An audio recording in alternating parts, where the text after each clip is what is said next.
The Revelation to John, chapter 9 and 10. And the fifth angel blew his trumpet, and I saw a star that had fallen from heaven to earth. And he was given the key to the shaft of the bottomless pit. He opened the shaft of the bottomless pit, and from the shaft rose smoke like the smoke of a great furnace, and the sun and the air were darkened with the smoke from the shaft. Then from the smoke came locusts on the earth, and they were given authority like the authority of scorpions of the earth. They were told not to damage the grass of the earth or any green growth or any tree, but only those people who do not have the seal of God on their foreheads. They were allowed to torture them for 5 months, but not to kill them. Their torture was like the torture of a scorpion, that it stings someone. And in those days people will seek death, but will not find it. They will long to die, but death will flee from them. In appearance, the locusts were like horses equipped for battle. On their heads were what looked like crowns of gold. Their faces were like human faces, their hair like human's hair, and their teeth like lion's teeth.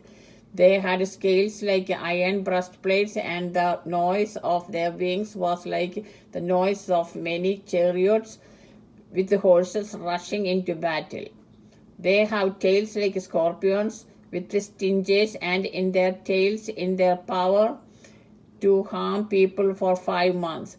They have as king over them the angel of the bottomless pit. His name in Hebrew is Abaddon, and in Greek he is called Apollyon. The first woe has passed. There are still 2 woes to come.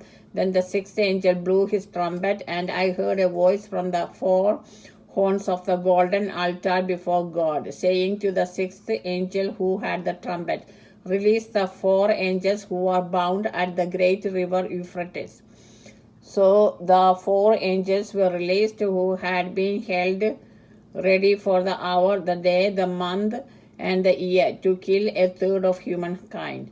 The number of the troops of cavalry was 200 million. I heard their number, and this was how I saw the horses in my vision. The riders wore breastplates the color of fire and of sapphire and of sulfur. The heads of the horses were like lions' heads, and fire and smoke and sulfur came out of their mouths. By these 3 plagues, a third of humankind was killed, by the fire and smoke and sulfur coming out of their mouths. For the power of the horses is in their mouths and in their tails. Their tails are like serpents having heads, and with them they inflict harm. The rest of humankind who were not killed by these plagues did not repent of the works of their hands, or give up worshipping demons and idols of gold and silver and bronze and stone and wood, which cannot see or hear or walk. And they did not repent of their murders or their sorceries or their fornication or their theft.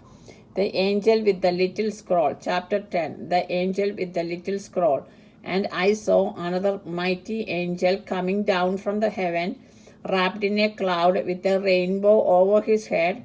His face was like the sun, and his legs like pillars of fire. He held a little scroll open in his hand, setting his right foot on the sea and his left foot on the land. He gave a great shout like a lion roaring.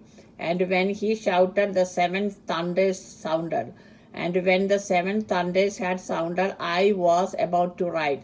But I heard a voice from heaven saying, "Seal up what the 7 thunders have said, and do not write it down." Then the angel whom I saw standing on the sea and the land raised his right hand to heaven, and swore by him who lives forever and ever, who created heaven and what is in it, the earth and what is in it, and the sea and what is in it. There will be no more delay. But in the days when the seventh angel is to blow his trumpet, the mystery of God will be fulfilled, as he announced to his servants the prophets. Then the voice that I had heard from heaven spoke to me again, saying, Go, take the scroll that is open in the hand of the angel who is standing on the sea and on the land. So I went to the angel and told him to give me the little scroll, and he said to me, Take it and eat. It will be bitter to your stomach, but sweet as honey in your mouth. So I took the little scroll from the hand of the angel and ate it. It was sweet as honey in my mouth, but when I had eaten it, my stomach was made bitter. Then they said to me, You must prophesy again about many peoples and nations and languages and kings. This is the word of the Lord. Praise to you, Lord Jesus Christ. Amen.